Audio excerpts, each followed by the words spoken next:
सबसे अहम चीज़ जो स्कॉलरशिप के लिए चाहिए होती है हमें, वो होती है हमारी सीवी, जो हमारी काबिलियत के बारे में जो सिलेक्शन कमेटी है उसको बता रही होती है कि भाई एक्चुअल में ये बंदा कौन कौन सी कैपेबिलिटीज़ रखता है और कौन कौन सी इसके पास स्किल सेट जो है अवेलेबल है। क्योंकि सबसे पहली चीज़ जो देखनी होती है उन्होंने, वो आपकी सीवी होती है, जो सबसे ज़्यादा अहम होती है। मोस्ट ऑफ द टाइम जब मैं किसी जगह पे पोस्ट करता हूँ कोई पीएचडी पोजीशन अवेलेबल है और उस पर अप्लाई करने का, तो स्टूडेंट्स कहते हैं कि भाई हमारी सीवी जो है उसको रिव्यू कर दें आप। I receive a lot of emails जिसमें सीवीज़ हैं वो डिफरेंट फॉर्मेट्स के अंदर जो हैं वो सेंड की जाती हैं। कुछ इस तरह की होती हैं, कुछ इस तरह की होती हैं। तो हम आज उसके बारे में बात करेंगे, कौन सी सीवीज़ ऐसी हैं जो अच्छी हैं और कौन सी ऐसी हैं जो बिल्कुल बुरी हैं, और जब स्टूडेंट्स को कहा जाता है कि इसको इम्प्रूव कर लें, they don't do. Most of the time जो होता है स्टूडेंट्स जो हैं वो उसको समझते हैं कि शायद सीवी की इतनी वक़्त नहीं है। एक्चुअल में आपकी जो सीवी है वो बहुत ज़्यादा अहमियत की हामिल होती है। चाहे वो 2 पेज सीवी हो, कुछ स्कॉलरशिप के अंदर 2 पेज सीवी जो है वो रिक्वायर होती है, कुछ स्कॉलरशिप्स के अंदर आपको फुल फ्लेज जो सीवी है जिसके अंदर आपने ईच एंड एवरीथिंग अपनी इनकॉर्पोरेट करनी है, वो रिक्वायर होती है।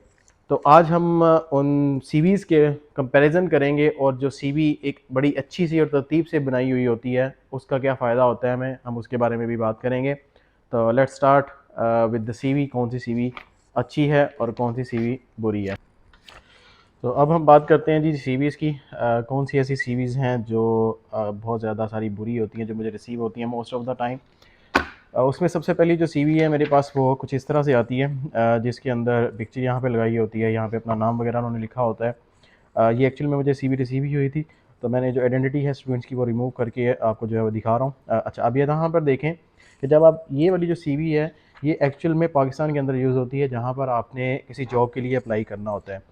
अब आपकी जो एजुकेशन बैकग्राउंड्स हैं ये देखें, यहाँ पर इन्होंने इसके अंदर जो है वो मेंशन किया हुआ है, जो कि एक्चुअल में बिल्कुल छोटा सा जो है वो आपके बारे में कुछ भी नहीं बता रहा है। ऐसा लग रहा है जैसे आपने अपने नेम्स वगैरह जो हैं या अपनी कोई सर्टिफिकेशंस वगैरह हैं वो जो लिखी हुई हैं।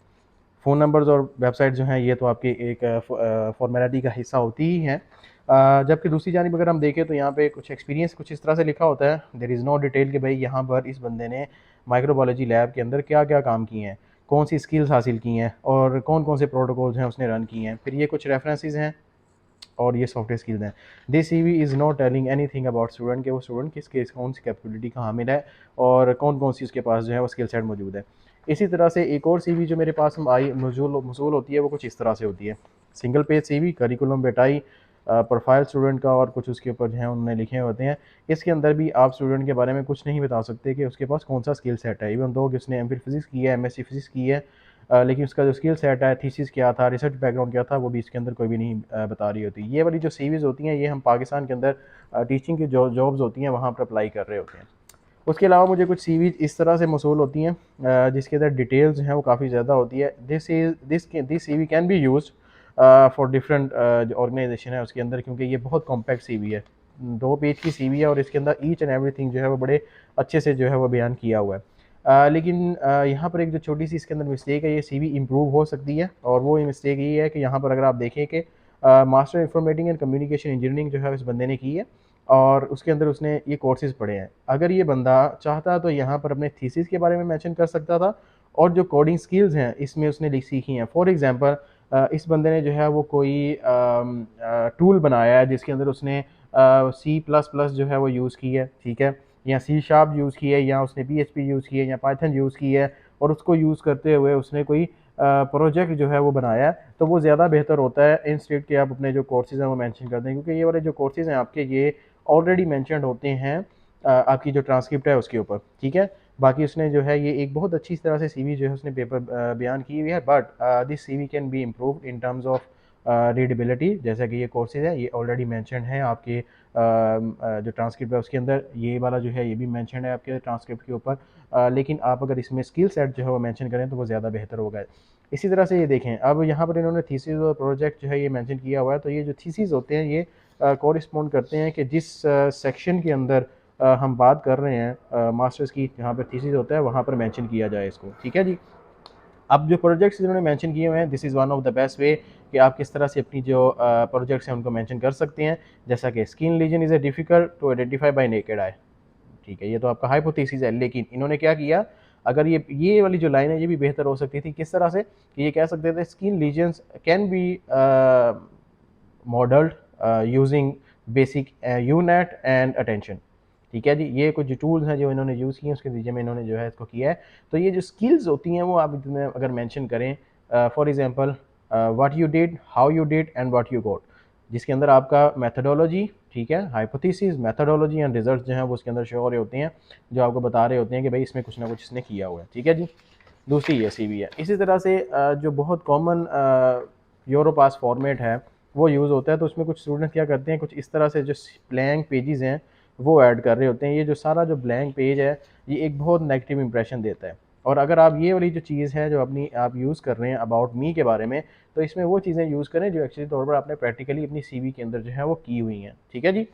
अब ये जो सीवी, ये जो ब्लैंक पेज है ये तो बहुत बुरा है। अब हम आगे चलते हैं। अब यहाँ पर देखें कि स्टूडेंट ने अपने बारे में बताया है कि उनके पास मास्टर ऑफ फिलोसफी एमफिल की केमिस्ट्री की डिग्री है, लेकिन उन्होंने इसमें थीसिस का मेंशन नहीं किया कि भाई इनके थीसिस था वो किस चीज़ के ऊपर था, और थीसिस के 3 से 4 ऑब्जेक्टिव जिन्होंने किए थे with what they did, how they did and what they got from that particular experiment. इसी तरह से ये देखें बाकी जो नीचे हैं, even though this profile is very good, जिसमें काफ़ी ज़्यादा चीज़ें उन्होंने की हुई हैं, बट स्टिल वो जो चीज़ है वो मेंशन नहीं है। अब उसके बाद क्या है जी, एजुकेशन के बाद उन्होंने वर्क एक्सपीरियंस ऐड किया हुआ है। हम जब भी पीएचडी पोजीशन के लिए अप्लाई कर रहे होते हैं वर्क एक्सपीरियंस हम पहले लेके आते हैं, क्योंकि PhD itself is a job. तो अब यहाँ पर भी इन्होंने जो है वो चीज़ें मिसिंग की हुई हैं। जिस तरह से यहाँ पर देखें ये रिसर्च फेलोशिप है, लेकिन इन्होंने इसके नीचे बयान ही नहीं किया हुआ एक्चुअली में इन्होंने क्या किया है, सिर्फ उसका जो टॉपिक है वो लिख दिया हुआ है। ठीक है जी। और इसी तरह से ये देखें पेज जो है आपको नीचे से खाली देखने को मिल रहे होते हैं, और ये जो जैसे ये इन्होंने ये वाला जो प्रोजेक्ट किया है इसके अंदर भी इन्होंने मेंशन नहीं किया कि भाई इन्होंने एक्चुअल में वहाँ पे क्या किया हुआ है। तो अब मैं आपको एक सीवी दिखाऊंगा जिसके अंदर एक स्टूडेंट है, उसने बड़े अच्छे से जो है ना अपनी तमाम की तमाम जो ड्यूटीज़ हैं उनको बड़े अच्छे से बयान किया है। जैसा कि ये देखें अगर आप इसकी सीवी, ये बंदा जो है इसने फुल वर्क एक्सपीरियंस सबसे पहले ऐड किया हुआ है, जिसके अंदर उसने कहा है कि मैं फुल स्टैक डेवलपर रहा हूँ इस जगह के ऊपर। लोकेशन उसने मेंशन कर दी हैं, और यहाँ पर उसने जो है ना ऑब्जेक्टिव मेंशन किया, क्या किया, to implement enterprise resources in national textile research centre. अब क्या चीज़ है इसमें, एक्शन वर्ब्स हैं कि भाई इस बंदे ने ये वाली जो रिसोर्सेज हैं ये प्लान की है किस जगह पे, इस जगह पे। उसके बाद जी इस बंदे ने डेटाबेस डेवलप किया, टेस्टिंग की, वर्कफ्लो किया इस सेंटर के अंदर। आप देख रहे हैं कनेक्शन दोनों का, उसके अंदर जो है वो मैच अप हो रहा है। तो इस तरह से आप इसको मैच कर सकते हैं। अब इसी तरह से हम इसकी जो सीवी है वो देखते जाते हैं, और आप खुद भी इसके बारे में जो है वो देखें कि आपको कहाँ पर लगता है कि ये स्टूडेंट इस सीवी में और जो पहले जो सीवीज मैंने आपको दिखाई हैं उनमें क्या क्या फ़र्क है। आप देखें यहाँ पर स्टूडेंट का अगला सी है जी कि उसने टीचिंग असिस्टेंट की जॉब की है। अब यहाँ पर देखें अगर आप इसको एक नज़र कॉमनली भी देखेंगे, ये सीवी पढ़ी आप ऐसे उठाएंगे तो जो कीवर्ड्स हाईलाइटेड हुए हैं जैसे आर्टिफिशियल इंटेलिजेंस, अगर ये बंदा किसी आर्टिफिशियल इंटेलिजेंस की लैब में अप्लाई कर रहा है तो प्रोफेसर को सबसे पहले पता लग जाएगा अच्छा ये आर्टिफिशियल इंटेलिजेंस, अच्छा क्या यूज़ किया, पाईचार्म यूज़ किया, टूल ये यूज़ किए हुए हैं, अच्छा पाइथन भी यूज़ किया हुआ है इसने। तो दिस टेल्स अबाउट स्टूडेंट कि भाई इसने जो है ना ये चीज़ की है, टूल्स ये यूज़ किए हैं, और क्या उसके बाद उसने रिजल्ट दिए। इसी तरह से ये देखें इसके जितने भी जो स्टूडेंट के पर्सपेक्टिव्स हैं, जो टीचिंग एक्सपीरियंस है, उसने उसको इस तरह से हाईलाइट करके बताया हुआ है। अब इसी तरह से ये देखें अगर इस बंदे ने किसी जगह पे जो है ये डेवलपर का काम किया तो वहाँ पर भी उसने मेंशन किया है कि मैंने वेबसाइट डेवलप की, क्या यूज़ किया, मैंने नोट जेएस जो है उसको यूज़ किया। इसी तरह से उसने मेंशन किया कि मैंने प्रैक्टिकली वर्क किया है इन चीज़ों के साथ, क्योंकि ये तमाम की तमाम जो चीज़ें हैं ये आपकी वेब डेवलपमेंट के अंदर जो है यूज़ हो रही होती हैं, क्योंकि माइस्क्ल में बैक एंड डेवलपमेंट होता है। इसी तरह से उसने किया कि जी अटेंडेंस मैनेजमेंट सिस्टम भी मैंने किया, तो उसमें भी ये चीज़ें जो है यूज़ हो रही होती हैं। अब इंटर्नशिप के बारे में अगर बात करते हैं उसको हम कैसे बात कर सकते हैं, तो इंटर्नशिप में कहते हैं जी working with logistic team to manage rebooking. इस बंदे ने लॉजिस्टिक टीम जो है उसके साथ मैनेज काम किया है और जो बुकिंग है उसको मैनेज किया है।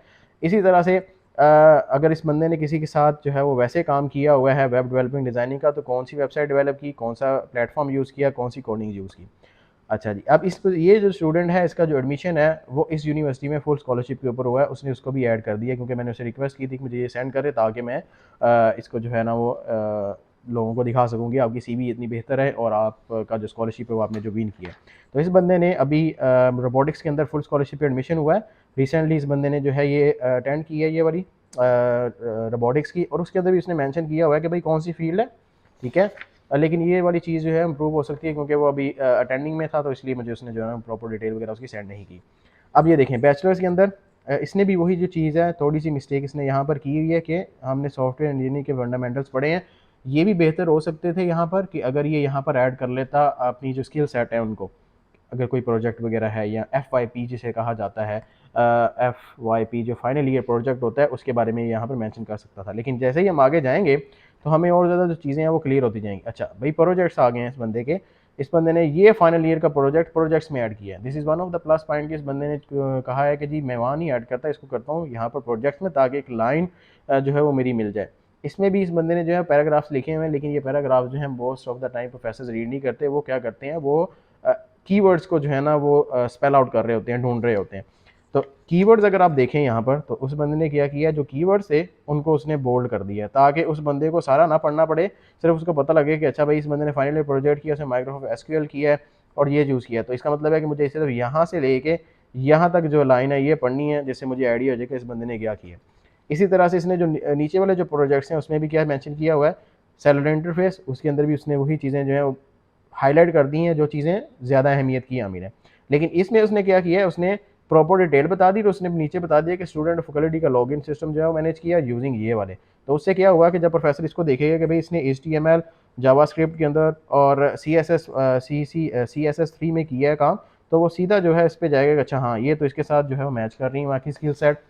अब आगे हम मूव कर लेते हैं। अब देखें इसके जो प्रोजेक्ट्स हैं उसमें मोस्टली जो है उसने हालांकि पैराग्राफिंग के अंदर लिखा हुआ है, लेकिन उसने क्या किया, बोल्ड कर दिया है, ताकि बंदा जो है सिर्फ कीवर्ड्स उठाए कि भाई अच्छा फॉर एग्जांपल ये बंदा अप्लाई कर रहा है किसी पाइथन के लिए, पाइथन की PhD पोजीशन के लिए अप्लाई कर रहा है, जहाँ पर उसने लिखा हुआ है कि पाइथन चाहिए, आर्टिफिशियल इंटेलिजेंस चाहिए, लैंग्वेज प्रोसेसिंग चाहिए। तो प्रोफेसर क्या करेगा, अच्छा पाइथन, ये भी पाइथन आ गया, अच्छा इसमें पाइथन में काम किया, इसने फ्लटर में भी काम किया है, C# भी यूज़ हो रही है इसमें हमारे प्रोजेक्ट में, ठीक है, C++ भी यूज़ हो रही है, ओके जी बेहतरीन हो गया। तो उससे क्या होगा कि वो आपको उस चीज़ से जो है ना वो एक्सट्रैक्ट कर लेगा कि भाई हाँ एक्चुअल में इस बंदे के पास ये वाला एक्सपीरियंस मौजूद है। इसी तरह से ये देखें, ये प्रोजेक्ट उसने किया है, उसमें प्रॉपर उसने जो है डिटेल्स वगैरह मेंशन कर दी हुई हैं। जिस तरीके से उसने जो चीज़ें थी, जो चीज़ें उसने की हैं वो मेंशन की हैं। अब आ जाते हैं वॉलंटियर सेक्शन के ऊपर। अब देखें वॉलंटियर में उसने क्या किया जी, डायरेक्टर ग्राफिक डिज़ाइन कर रहा है ये नेशनल स्ट्रक्चर यूनिवर्सिटी में। उसने कहा कि मैंने ये सर्विंग की है, लेकिन मेन चीज़ें सिर्फ हाईलाइट कर दी कि मैंने क्योंकि ग्राफिक डिज़ाइन की पोस्ट है, एडोबी और कैनवा यूज़ किया है, बस बात खत्म होगी। अब उसके अंदर दूसरा जो इसने किया है वो की फ्लड डोनेशन टीम में किया। तो इसने क्या किया, डोनेशन में कौन सी चीज़ें आती हैं जो ग्रैब करने के लिए टेंशन की, फूड, मनी एंड क्लॉथ्स की हैं और लोगों के लिए, और क्या कितना इकट्ठा किया इसने सम, इसने किया जी $800 इकट्ठे किए। तो क्या हुआ कि ज़्यादा सारा पढ़ने की ज़रूरत नहीं होगी बंदे को, सिर्फ वो क्या करेगा, अच्छा मेंबर था ये फ्लड डोनेशन का, डोनेशन में क्या किया, मनी ली, क्लॉथ्स वगैरह लिए, और वो उसके अंदर जो है उसे मेंशन कर दिया। अब अवार्ड्स एंड ऑनर के अंदर देखें कि एप्रिसिएशन मेडल जो है उसकी जो सेकंड फाइनल ईयर में सेकंड पोजीशन है, ठीक है, ये भी मेंशन कर दिया, A+ ग्रेड्स हैं। और इसके ये जो चीज़ें हैं ये बहुत ज़्यादा अहम होती हैं आपकी स्कॉलरशिप के अंदर, क्योंकि ये आपकी टीम बिल्डिंग, टीम कैपेबिलिटीज़ और स्किल सेट जो है उसको मेंशन कर दी होती हैं। अब डिजिटल स्किल्स के अंदर उस बंदे ने मोस्टली स्टूडेंट्स क्या करते हैं कि ऐड कर देते हैं जी स्काइप यूज़ करना आता है, जीमेल यूज़ करना आता है, वेब सर्फिंग आती है।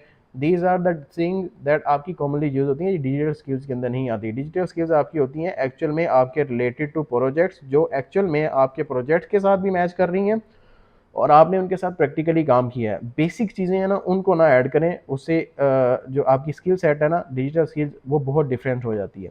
ठीक है जी। अब आ जाते हैं जी लैंग्वेज के बारे में। बहुत से स्टूडेंट जो हैं वो लैंग्वेज में मेंशन कर देते हैं उर्दू, और ये जो लेवल है ना ये बहुत ज़रूरी है मेंशन करने, क्योंकि इन्हीं की बेस के ऊपर आपको जो है वो जज किया जाता है कि इसके पास B1 B2 है सर्टिफिकेशन, तो वो किस बुनियाद पे। आप इंग्लिश प्रोफिशिएंसी को प्रूव करने के लिए अपनी यूनिवर्सिटी का जो इंग्लिश प्रोफिशिएंसी सर्टिफिकेट है उसको भी यूज़ कर सकते हैं। फाइनली एंड पे आ जाते हैं हम जी रिकमेंडेशन के ऊपर। अब रिकमेंडेशन जो है उसके अंदर अगर हम बात करें तो स्टूडेंट्स क्या करते हैं, एक ही लाइन में सारा कुछ मेंशन कर देते हैं। तो आपको चाहिए कि आप क्या करें, नेम बोल्ड करें, डॉक्टर जो उसका प्रॉपर नेम है वो यहाँ पे मेंशन करें, उसका डेजिग्नेशन सबसे ऊपर मेंशन कर दें, फ़ोन नंबर जो है कुछ इस तरह से मेंशन करें क्योंकि +92 पाकिस्तान का डायलिंग कोड है। उसके बाद जो लोकल नेटवर्क का सिम है, उसके बाद जो उनकी जो ईमेल आईडी है वो कोशिश करें कि यूनिवर्सिटी की ईमेल आईडी हो, ताकि उससे जो है वो बेहतर पता लगे। अब उनका जो एफिलिएशन है वो मेंशन कर दें कि ये प्रोग्राम के डायरेक्टर हैं इसके और इस डिपार्टमेंट के अंदर यहाँ पर होते हैं। तो ये जो इस तरह से अगर आप अपनी CV बनाएंगे तो वो ज़्यादा बेहतर रहेगी और ज़्यादा अटेंशन जो है उसको ग्रैब कर सकेगी। तो अब आपको आइडिया हो गया होगा कि जो CVs हैं वो कितनी ज़्यादा अहम होती हैं स्कॉलरशिप की, क्योंकि मैंने आपको एक CV जो दिखाई है वो एक स्कॉलरशिप होल्डर की है जिससे फुल स्कॉलरशिप मिला है नज़रबायव यूनिवर्सिटी जो कज़ाकिस्तान की है वहाँ पर। उसके अलावा इनको डिफरेंट अपॉर्चुनिटीज़ मिली थी, इनको मलेशिया के अंदर भी स्कॉलरशिप मिला था, लेकिन वो वहाँ पर नहीं गए क्योंकि वो फुल फंडेड स्कॉलरशिप नहीं था, but it was like a research assistant kind of job. इसी तरह से इन्होंने समर स्कूल जो है वो फुली फंडेड जो है वो अटेंड किए हैं चाइना में, जो मैंने आपको उसकी CV के अंदर मेंशन किया है। तो इस तरह से आप अपनी CV को बना के उसके अंदर अगर आप मेंशन करते हैं चीज़ों को, तो उससे क्या होता है कि उस बंदे का ज़्यादा बिल्ड जो है वो नज़र आ रहा होता है कि इसके पास स्किल सेट भी मौजूद है और इस बंदे के पास वो तमाम चीज़ें मौजूद हैं जो हमें चाहिए। अगर मैं हायर कर रहा हूँ किसी बंदे को इन तमाम सीवी के अंदर जो मैंने रिव्यू की हैं, तो उसमें से ज़ाहिर सी बात है मैं उस बंदे को करूँगा जिसकी सीवी बहुत बेहतरीन होगी और वो जो स्किल सेट उसने बयान किया हुआ है वो हमारे साथ मैच कर रहा होगा। तो अगर आप चाहते हैं कि आपकी स्कॉलरशिप मिले तो कोशिश करें कि अपनी जो सीवी है उसको एक अच्छे से फॉर्मेट करें, क्योंकि most of the time professors के पास इतना टाइम नहीं होता कि वो आपकी सारी की सारी जो सीवी है उसको देखें। तो वो क्या कर रहे होते हैं, वो कीवर्ड्स को एनालाइज कर रहे होते हैं। और मोस्ट ऑफ द टाइम ये होता है कि सॉफ्टवेयर सिस्टम्स होते हैं जिसको यूज़ किया जा रहा होता है, जो आपकी सीवी आप ऑनलाइन पोर्टल पे सबमिट करते हैं, वो सॉफ्टवेयर एनालाइज करता है, कीवर्ड्स को ढूंढता है और उसके बाद वो जो मैचिंग वाले सीवीज़ होती हैं उनको सेपरेट करके रख देता है कि भाई ये वाले जो बंदे हैं इनके पास ये स्किल सेट मौजूद है, इनके पास ये कीवर्ड जिन्होंने अपनी सीवी में यूज़ किए हैं, तो वो उसको साइड पे कर देता है और बाकी जितनी भी एप्लीकेशन होती हैं वो पहली स्टेज के ऊपर ही, इनिशियल स्क्रूटनी के ऊपर ही रिजेक्ट हो जाती हैं। तो आप ऐसा करें कि वो फॉर्मेट यूज़ करें जो यूनिवर्सली डिफरेंट जो प्लेटफॉर्म है उनके ऊपर एक्सेप्टेबल हो, जिसके अंदर यूरोपास का जो फॉर्मेट है वो सबसे बेस्ट है, क्योंकि वो तमाम के तमाम जो सिस्टम जो सॉफ्टवेयर यूज़ हो रहे होते हैं उनके अंदर भी वो कंपेटेबल होता है और उसके अंदर आपके पास अपना राइट होता है कि आप जो जो चीज़ें ऐड करना चाहें उसके अंदर वो ऐड कर सकते हैं। तो इसलिए जब कोई सीनियर आपका कहता है कि भाई इस बंदे इस सीवी को थोड़ा इम्प्रूव कर लें और इस सीवी के अंदर आप कोशिश करें कि ये यूरोपास फॉर्मेट यूज़ करें, तो काइंडली वो टूल यूज़ करें, क्योंकि वो जो टूल है वो आपको, अगर आप यूरोप के अंदर अप्लाई कर रहे हैं तो इट्स गोना बी 27 और 28 कंट्रीज़, पूरा शेंजन जोन जो है वो सिर्फ यूरोपास सीवी ही यूज़ करता है। ठीक है, क्योंकि वो यूनिवर्सल सिस्टम उन्होंने बना लिया और उसी के थ्रू जो है वो रिक्रूटमेंट और सिस्टम जो है वो कर रहे होते हैं। तो इसलिए अपनी सीवी जो है उसको अच्छी करें, उसके अंदर स्किल सेट ऐड करें, पब्लिकेशंस ऐड करें, उसमें डिफरेंट प्रोजेक्ट्स जो हैं उनको ऐड करें जो आपने किए हैं फाइनल ईयर के अंदर। अगर आप थर्ड ईयर स्टूडेंट हैं तो अभी भी आपके पास टाइम है कि आप फोर्थ ईयर के अंदर कोई पेपर वगैरह लिख के निकाल लें, कोई आप अपनी प्रोजेक्ट्स कर लें, कोई इंटर्नशिप्स कर लें, फ्री ऑफ कॉस्ट इंटर्नशिप जो होती हैं विदाउट पे वो कर लें, तो उससे आपकी जो सीवी है वो खातिर खा इम्प्रूव हो जाएगी। क्योंकि अभी बहुत ज़्यादा सारा आपको कंपटीशन देखने को मिलता है, तो आपकी जो सीवी है वो इट रियली मैटर्स। ठीक है, उम्मीद करता हूँ कि आपको ये छोटी सी जो वीडियो है पसंद आई होगी। छोटी तो नहीं, काफ़ी लंबी हो गई है, but it will be helpful. अगर कहीं पे भी आपको कोई क्वेश्चन हो तो आप उसे पूछ सकते हैं कमेंट करके। तब तक के लिए आप अपना ख्याल रखिएगा।